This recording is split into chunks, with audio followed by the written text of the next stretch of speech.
Hi ವೀಕ್ಷಕರೇ, good morning. ಹೇಗಿದ್ದೀರಾ? Mahima YouTube ಚಾನಲ್ಗೆ ಸ್ವಾಗತ ಸುಸ್ವಾಗತ. ನೋಡಿ, ಇವತ್ತು ನಾನು ಹಲಸಿನಕಾಯಿ ಮತ್ತು ಹಲಸಿನ ಬೀಜವನ್ನು ಸ್ವಲ್ಪ ಸುಲಭವಾಗಿ ನಾನು ಪದಾರ್ಥ ಮಾಡ್ತೇನೆ. ನಾವು ದಿನಾಲು ಮಾಂಸ ಮೀನು ತಿಂದ್ರೇ ಒಳ್ಳೆಯದಲ್ಲ, ಇದನ್ನು ಕೂಡ ತಿನ್ನಬೇಕಲ್ಲ. ಆದ ಕಾರಣ ಇವತ್ತು ಒಂದು ಸಿಂಪಲ್ ಪದಾರ್ಥ ನನ್ನದು. ನೋಡಿ, ಈಗ ನಾನು ಮಡಿಕೆಯಲ್ಲಿ ನೀರು ಕುದಿಲಿಕ್ಕೆ ಇಟ್ಟಿದ್ದೇನೆ ಅಷ್ಟೇ. ಅದು ನೀರು ಚೆಂದ ಮಾಡಿ ಕುದಿಬೇಕು. ಮಣ್ಣಿನ ಮಡಿಕೆ ಒಳ್ಳೆಯದು. ಚೆಂದ ಮಾಡಿ ಕುದಿದಾದ ನಂತರ ನೋಡಿ, ಇಲ್ಲಿ ಕುದೀತಾ ಬಂತು ನೀರು. ಅದಕ್ಕೆ ಈಗ ನಾನು ಬೆಳ್ಳುಳ್ಳಿ ಪುಡಿ ಮಾಡಿ ಇಟ್ಟಿದ್ದೇನೆ. ಆ ಬೆಳ್ಳುಳ್ಳಿಯನ್ನು ಅದಕ್ಕೆ ಹಾಕಬೇಕು. ನೋಡಿ, ಬೆಳ್ಳುಳ್ಳಿಯನ್ನು ಹಾಕ್ತೇನೆ. ಅದು ಯಾಕೆ ಹಾಕೋದಂದರೆ, ಈಗ ಹಲಸಿನ ಬೀಜ ಉಂಟಲ್ಲ, ತುಂಬ ಗ್ಯಾಸ್ಟ್ರಿಕ್. ಅದಕ್ಕೆ ಮೊದಲು ಸ್ವಲ್ಪ ಬೆಳ್ಳುಳ್ಳಿಯನ್ನು ಬೇಯಿಸಬೇಕು ನೀರಲ್ಲಿ ಹಾಕಿ, ನಂತರ ಹಲಸಿನ ಬೀಜವನ್ನು ಹಾಕಬೇಕು. ನೋಡಿ, ಕ್ಲೀನ್ ಮಾಡಿಟ್ಟ ಹಲಸಿನ ಬೀಜವನ್ನು ಅದಕ್ಕೆ ಹಾಕ್ತೇನೆ ನಾನು. ಈಗ ಇದನ್ನು ಚೆಂದ ಮಾಡಿ ಮುಚ್ಚಿ ಇಡಬೇಕು. ಅದು ಚೆಂದ ಮಾಡಿ ಬೇಯಬೇಕು ಹಲಸಿನ ಬೀಜ. ನೋಡಿ, ನಾನು ಮುಚ್ಚಿ ಇಟ್ಟಿದ್ದೇನೆ. ಅದು ಬೇಯ್ತಾ ಇದೆ. ನೋಡಿ, ಬೆಂದಿದೆ, ಚೆಂದ ಮಾಡಿ ಬೆಂದಿದೆ. ನೋಡಿ, ಒಳ್ಳೆಯದಾಗಿದೆ, ಬೆಂದಿದೆ. ನೋಡಿ,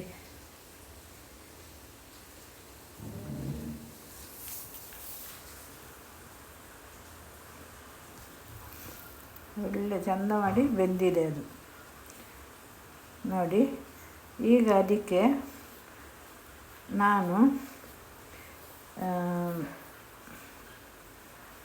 ಅಲ್ಲಿ ರೆಡಿ ಮಾಡಿಟ್ಟ ಹಲಸಿನ ಬೀಜ, ಇದು ಹಲಸಿನಕಾಯಿ ಅಲ್ಲ, ಮೀನು ಉಂಟು, ಅದನ್ನು ಹಾಕ್ತೇನೆ. ಮೀನು ಸ್ವಲ್ಪ ಹಾಕಿದ್ರು, ನಾವು ಮೀನು ತಿನ್ನುವವರೆಲ್ಲ ಸ್ವಲ್ಪ ಮೀನಿನ ಪರಿಮಳ ಇದ್ದರೆ ಒಳ್ಳೆಯದಾಗ್ತದೆ. ಅದಕ್ಕೆ ಹಾಕೋದು. ನನ್ನ ಹಸ್ಬೆಂಡಿಗೆ ಸ್ವಲ್ಪ ಅದರ ಮೀನಿನ ಪರಿಮಳ ಬೇಕು. ಅದಕ್ಕೆ ಮೀನು ಇದಕ್ಕೆ ಹಾಕ್ತೇನೆ. ಅದು ಸ್ವಲ್ಪ ಮೀನು ಬೇಯಬೇಕು. ನೋಡಿ, ಸ್ವಲ್ಪ ಬೆಂದಾದ ನಂತರ ನಾನು ಕ್ಲೀನ್ ಮಾಡಿಟ್ಟ ಹಲಸಿನಕಾಯಿಯನ್ನು ಹಾಕ್ತೇನೆ ಅದಕ್ಕೆ. ನೋಡಿ, ಹಲಸಿನಕಾಯಿ ಕ್ಲೀನ್ ಮಾಡಿಟ್ಟಿದ್ದು ಹಾಕ್ತಾಯಿದ್ದೀನಿ. ಹಾಕಬೇಕು, ಮೆಲ್ಲ ಹಾಕಬೇಕು, ಅದರ ನೀರು ಮುಖ ಕೆರಟ್ಬೋದು. ನಂತರ ಅದನ್ನು ಚೆಂದ ಮಾಡಿ ಮಿಕ್ಸ್ ಮಾಡಬೇಕು. ಚೆಂದ ಮಾಡಿ ಮಿಕ್ಸ್ ಮಾಡಬೇಕು. ಚೆಂದ ಮಾಡಿ ಮಿಕ್ಸ್ ಮಾಡಿ ಬೇಯಲಿಕ್ಕೆ ಬಿಡಬೇಕು.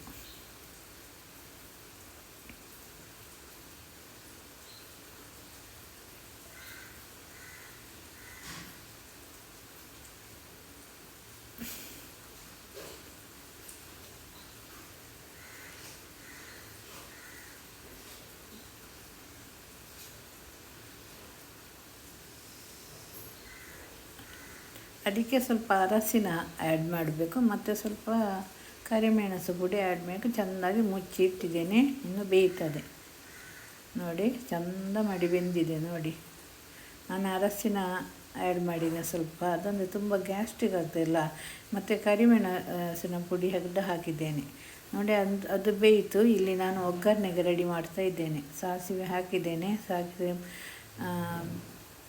ಸಿಡಿದ ನಂತರ ಸ್ವಲ್ಪ ಇದು ಉದ್ದಿನ ಬೇಳೆ ಅದು ಹಾಕಿದರೆ ಪರಿಮಳ ಬರ್ತದೆ. ನೋಡಿ, ಉದ್ದಿನ ಬೇಳೆ ಅದು ಹಾಕಲಿಲ್ಲ, ಇನ್ನೊಮ್ಮೆ ಸ್ವಲ್ಪ ಹಾಕ್ತೇನೆ.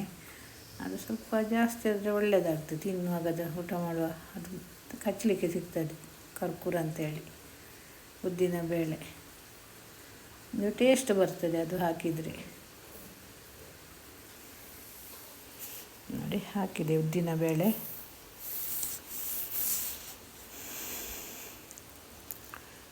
ಅದನ್ನು ಕರಚಲಿಕ್ಕೆ ಬಿಡಬಾರ್ದು, ಕಪ್ಪಾಗಲಿಕ್ಕೆ ಬಿಡಬಾರ್ದು ಜಾಸ್ತಿ.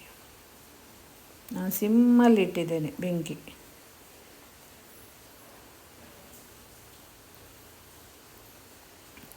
ನೋಡಿ, ಈಗ ಅದಕ್ಕೆ ಬೆಳ್ಳುಳ್ಳಿ ಹಾಕ್ತೇನೆ. ಬೆಳ್ಳುಳ್ಳಿ ಮತ್ತು ಕರಿಬೇವು ಸೊಪ್ಪು.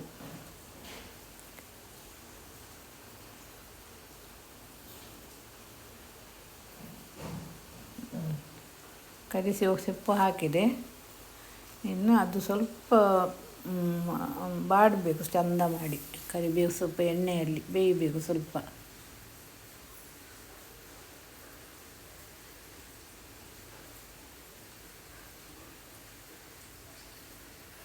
ನೋಡಿ ಬೆಳ್ಳುಳ್ಳಿ ಹಾಕಿದೆ. ಬೆಳ್ಳುಳ್ಳಿ ಬೇಯಲಿ, ಚೆಂದ ಮಾಡಿ ಬೇಯಬೇಕು. ಅದು ಕೂಡ ಫ್ರೈ ಆಗಬೇಕು.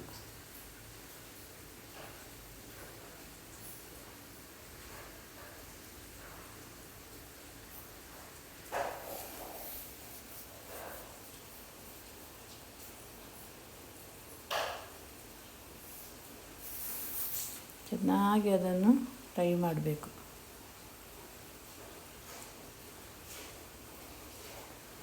ನೋಡಿ, ಇದಕ್ಕೀಗ ನಾನು ಟೊಮೆಟೊ ಮತ್ತು ಈರುಳ್ಳಿ ಕಟ್ ಮಾಡಿಟ್ಟಿದ್ದೇನೆ ಅದಕ್ಕೆ ಹಾಕಲಿಕ್ಕೆ. ಅದನ್ನು ಹಾಕ್ತೀನಿ. ಅದನ್ನು ಕೂಡ ಚೆಂದ ಮಾಡಿ ಬೇಯಿಸಬೇಕು.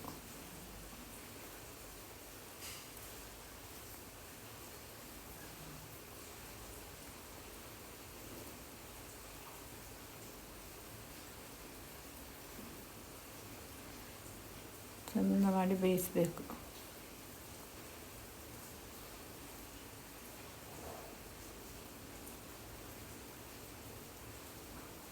ಇದನ್ನೆಲ್ಲ ಫ್ರೈ ಮಾಡಲಿಕ್ಕೆ ಹಾಕಬೇಕು. ನಂತರ ಇದಕ್ಕೆ ಇದು ಹಾಕಬೇಕು, ಸ್ವಲ್ಪ ಸವಿತಾ ಪೌಡರ್, ಖಾರದ ಪೌಡರ್. ಅದಕ್ಕೆ ಬೇಕಾದಷ್ಟು ಹಾಕಬೇಕು, ಎಷ್ಟು ಬೇಕೋ ಅಷ್ಟು ಹಾಕಬೇಕು. ಇನ್ನು ರುಚಿಗೆ ತಕ್ಕ ಉಪ್ಪು ಹಾಕಬೇಕು ಮತ್ತು ಹುಳಿ ಹಾಕಬೇಕು. ಅದು ನಾನು ಅದಕ್ಕೆ ಆ್ಯಡ್ ಮಾಡಿದ್ದೇನೆ. ಉಪ್ಪು ಮತ್ತು ಹುಳಿ ಹಲಸಿನಕಾಯಿಗೆ ಆ್ಯಡ್ ಮಾಡಿದ್ದೇನೆ ಬೇಯಿಸುವಾಗ.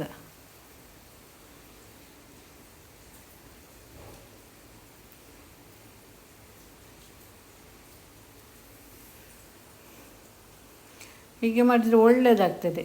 ಮೀನಿನ ಪದಾರ್ಥಕ್ಕಿಂತ ಇದು ಒಳ್ಳೆಯದಾಗ್ತದೆ. ಮಳೆಗಾಲದಲ್ಲೆಲ್ಲ ಇದನ್ನು ತಿನ್ನಬೇಕು. ಕೆಲವರು ತಿನ್ನುವುದಿಲ್ಲ, ನಮಗೆಲ್ಲ ಅಭ್ಯಾಸ ಉಂಟು. ಹಿಂದಿನಿಂದಲೂ ಮಾಡ್ತೇವೆ ಇದನ್ನು.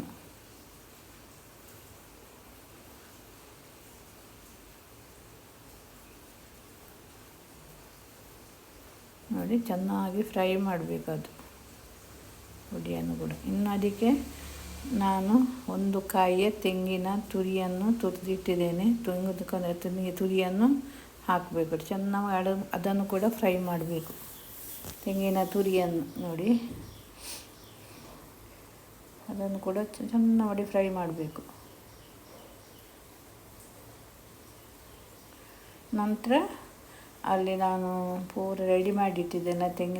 ಇದು ಹಲಸಿನಕಾಯಿ ಬೇಯಿಸಿ ಇಟ್ಟಿದ್ದೇನಲ್ಲ, ಹಲಸಿನ ಬೀಜ, ಅದನ್ನೆಲ್ಲ ಇದಕ್ಕೆ ಹಾಕಬೇಕು. ಹಾಕಿ ಚೆನ್ನಾಗಿ ಮತ್ತೆ ಅದನ್ನು ಮಿಶ್ರ ಮಾಡಬೇಕು. ನೋಡಿ, ಈಗ ಇದು ತೆಂಗಿನಕಾಯಿನ ಮಿಶ್ರ ಮಾಡ್ತಾಯಿದ್ದೀನಿ. ಅದನ್ನು ಹಾಕಿ ಚೆಂದ ಮಾಡಿ ಮಿಶ್ರ ಮಾಡಬೇಕು, ಬೇಯಿಸಿಟ್ಟದನ್ನು. ವೀಕ್ಷಕರೇ, ನನ್ನ ವಿಡಿಯೋಗಳಿಗೆ ಸಬ್ಸ್ಕ್ರೈಬ್ ಮಾಡಿ, ನನ್ನ ಚಾನಲಿಗೆ ಸಬ್ಸ್ಕ್ರೈಬ್ ಮಾಡಿ, ನನ್ನ ವಿಡಿಯೋವನ್ನು ನೋಡಿ ನನಗೆ ಲೈಕ್ ಮಾಡಿ, ಕಮೆಂಟ್ ಮಾಡಿ, ಕೊನೆ ತನಕ ನೋಡಿ ವಿಡಿಯೋಗಳನ್ನು. ರೆಡಿ ಆಯಿತು ನೋಡಿ, ಹಲಸಿನ ಗುಜ್ಜೆ ಪದಾರ್ಥ ರೆಡಿ ಆಯಿತು. ಚೆಂದಾಗಿದೆ. ಥ್ಯಾಂಕ್ ಯು ವೀಕ್ಷಕರೇ. ವಿಡಿಯೋ ನೋಡಿದ್ದಕ್ಕೆ ಧನ್ಯವಾದಗಳು. ಬಾಯ್.